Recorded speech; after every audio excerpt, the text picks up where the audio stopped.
la rétrospective pour ces grands travaux accomplis au courant de cette semaine. Nous allons revenir sur le point qui ont marqué cette semaine, en tout cas les informations phares.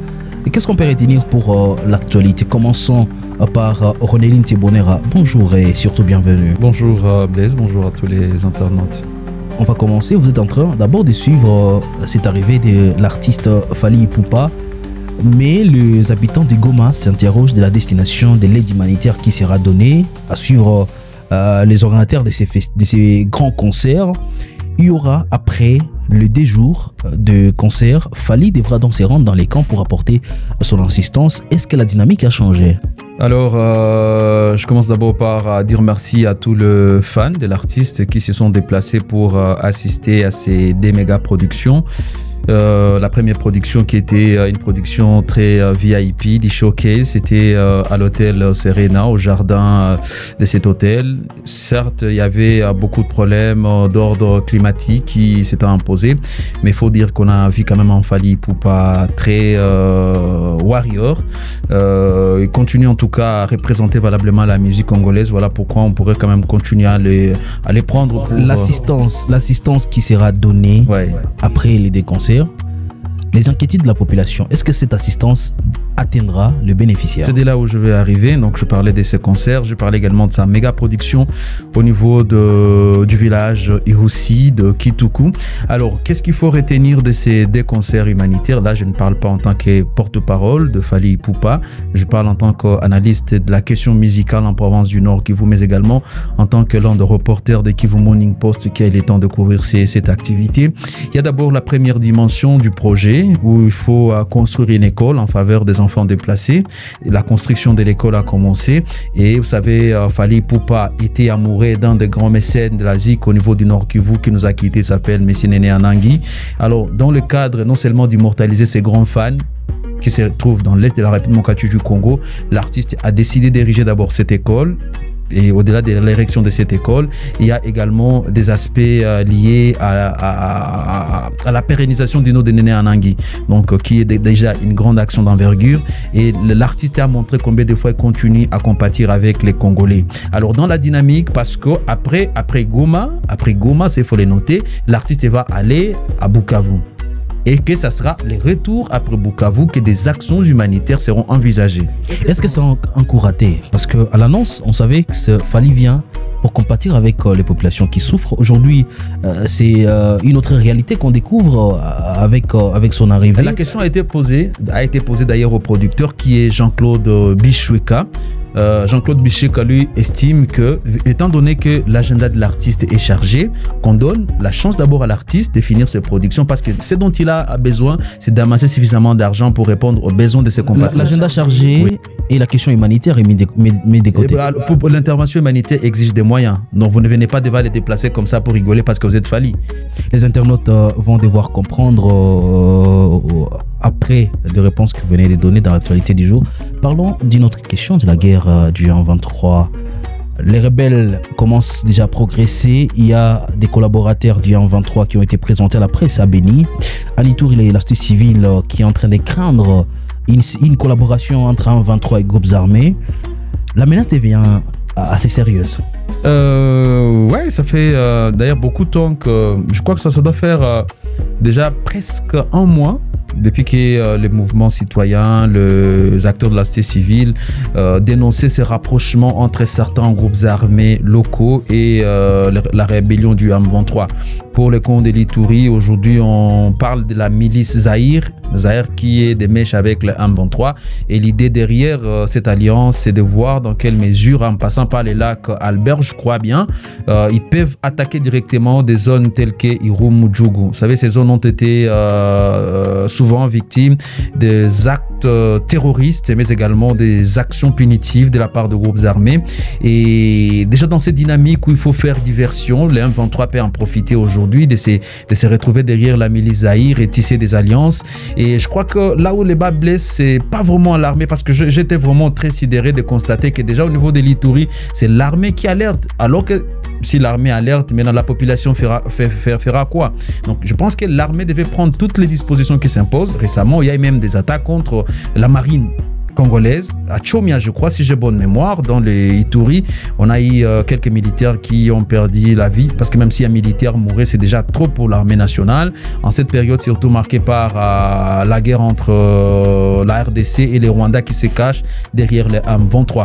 Et lorsqu'on voit la situation également à Beni ou à Butembo, parce que les gens qui ont été présentés cette semaine, c'était, vous retrouvez, il y a un acteur de la société civile, un ancien président de la société civile. Un maire adjoint. Vous avez un maire adjoint qui serait des mèches avec les terroristes. Il y a également un suppléant d'un député national, malheureusement, qui n'est pas passé, qui se retrouve également dans les deals. Donc vous pensez que quelque part, il y a cette notion du patriotisme. Chaque jour, on nous dit, bon, écoutez, il faut aimer votre pays, il faut faire des efforts pour que vous puissiez prendre le dessus sur l'ennemi. Mais lorsque déjà des grandes personnalités, ces gens-là qui sont censés être influents, je parle même du cas de Magloire Palouk, par exemple au Goma, quelque part c'est la morale qui est en train d'être cassée. Les gens commencent finalement à se poser des questions, mais est-ce qu'il n'y a pas un problème, par exemple du côté des dirigeants? Et je crois qu'aujourd'hui, les dirigeants de la République démocratique du Congo doivent se remettre en cause. Il y a quand même, il y a des postes, quand on les occupe, ce sont des postes de noblesse. Un président de la société civile, c'est quelqu'un qui a son cerveau en place. Lorsque vous avez un maire adjoint, c'est quelqu'un qui connaît les secrets de l'État, et tout d'un coup, il débarque pour se retrouver dans un mouvement insurrectionnel ou un mouvement criminel. Et je crois que l'ère est à la prudence, et à la prudence, la rébellion ne dort pas sous ses lauriers. La rébellion, elle est très influente, elle cherche par tous les moyens de reconquérir, parce que aussi ça va, parce que je profite pour en parler. D'ici les 17 et les 18, il y aura des pourparlers à Luanda, encore entre la ministre congolaise des Affaires étrangères, mais également le ministre rwandais des Affaires étrangères. La question, c'est de continuer toujours à s'inscrire dans cette dynamique de rechercher la solution aux crises qui se passent dans l'Est de la République démocratique du Congo. Mais il ne faut pas penser que les Rwandais, parce qu'aujourd'hui, quand les Rwandais acceptent de discuter, de dialoguer, c'est que n'est pas les reconnaître officiellement, mais ça prouve qu'ils reconnaissent quand même qu'ils ont une certaine responsabilité dans la crise actuelle. Et lorsqu'on voit les discussions, les Rwandais voudront mettre plus de pression derrière le gouvernement, récupérer plus de territoires pour forcer la main à Félix Tshisekedi et son gouvernement à dialoguer. Et en dialoguant, Paul Kagame va encore brandir ce qu'il a évoqué précédemment. Lui-même a accepté lors de cette cérémonie d'installation du gouvernement rwandais que bon voilà, les RDF étaient là, mais s'ils sont là, c'est pour quelle cause? Et il dit il y a une alliance entre le FRDC et le FDLR. Alors que pendant un moment, la question des FDLR, c'était une question qui était placée dans les oubliettes. Mais la question est ramenée lorsqu'on voit les dernières conclusions de pourparlers de Luanda, je crois, c'était les pourparlers du 30 juillet 2024. Vous comprenez que en République démocratique du Congo, carrément, nos besoins qui étaient le rétablissement, les retraits, Paul Kagame vous dit non, moi je retire ces gens pour que je les place où, pendant que la menace sérieuse, pendant que les FDLR attaquent les M23, et quand vous attaquez les M23, les risques sur mon pays sont élevés. À qui voudra comprendre? Merci beaucoup Onelim Tibonera. Et par rapport à la question des FDLR, je rappelle et je précise ici que le ministre de la Communication Patrick Mouyaya a rappelé la volonté du chef de l'État de vouloir dialoguer directement avec le Rwanda. Et parmi les questions qui seront donc abordées avec le Rwanda, c'est d'abord la question des FDLR.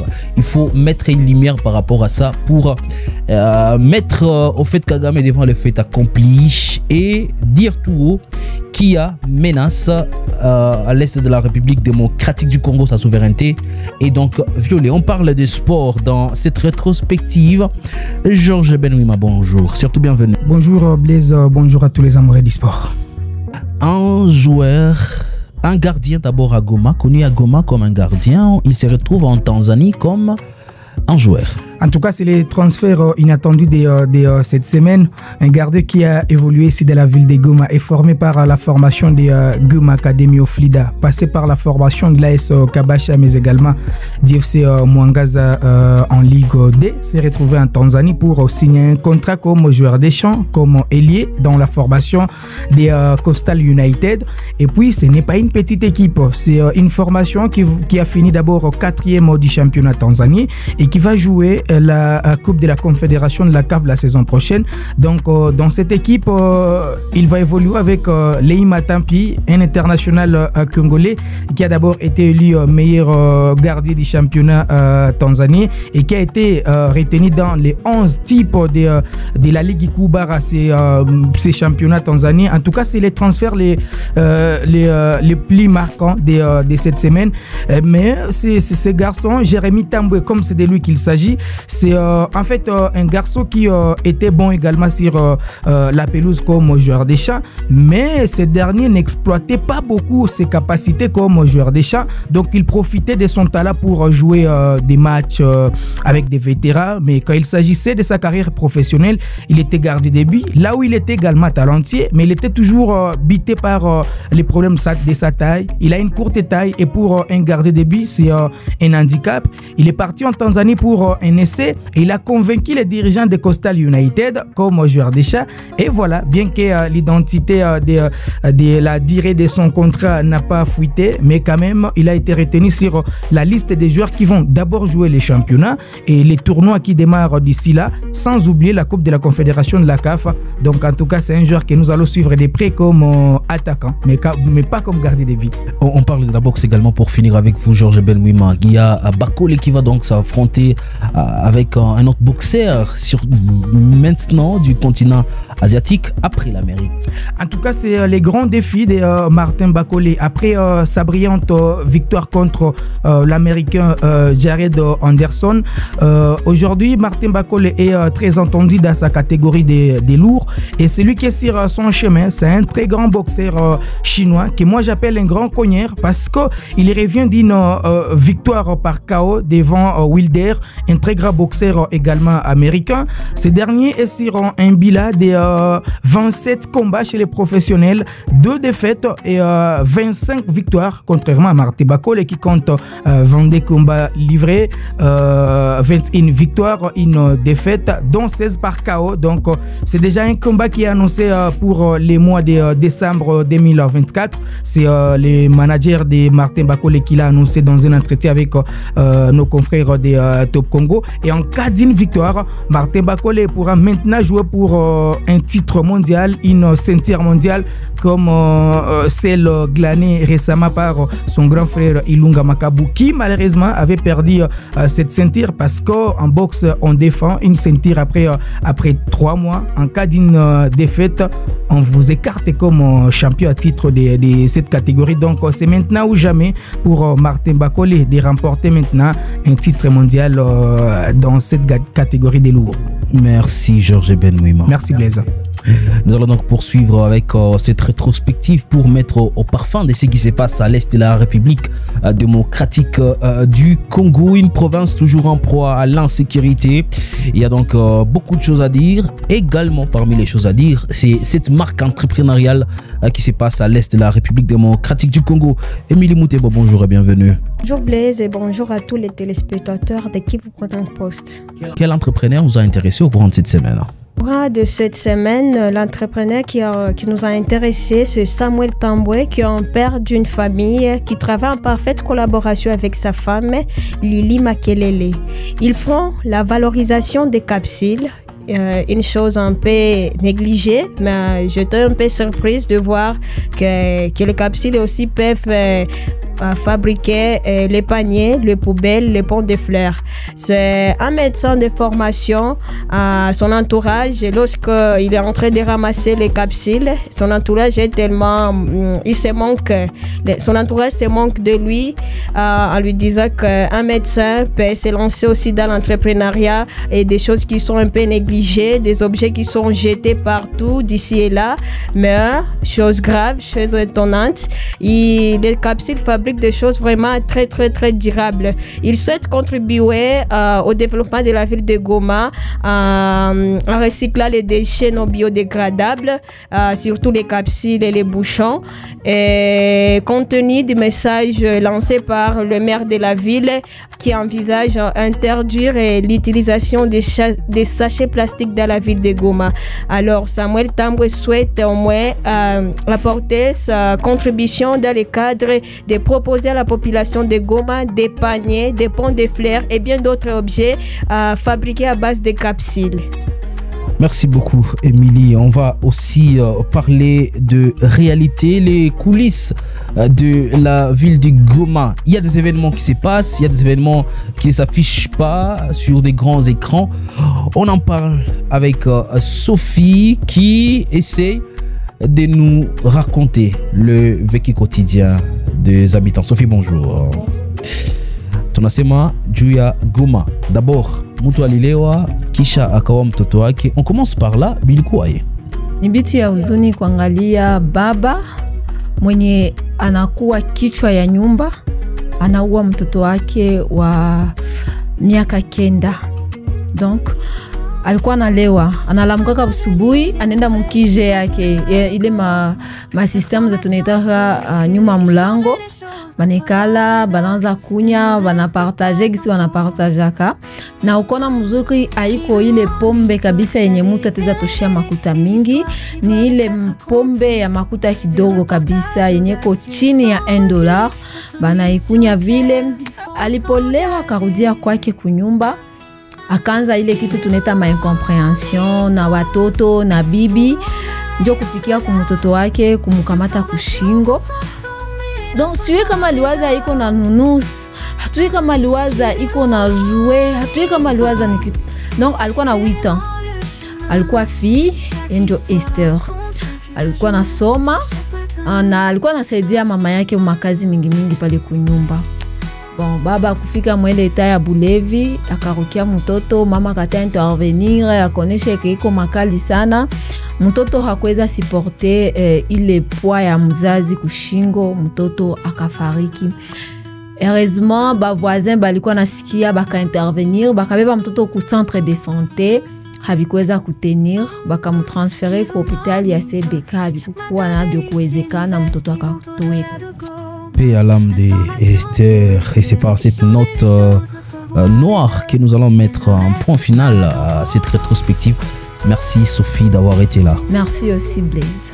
Mesdames et messieurs, Kivu Morning Post se donne la mission d'informer et pour transformer.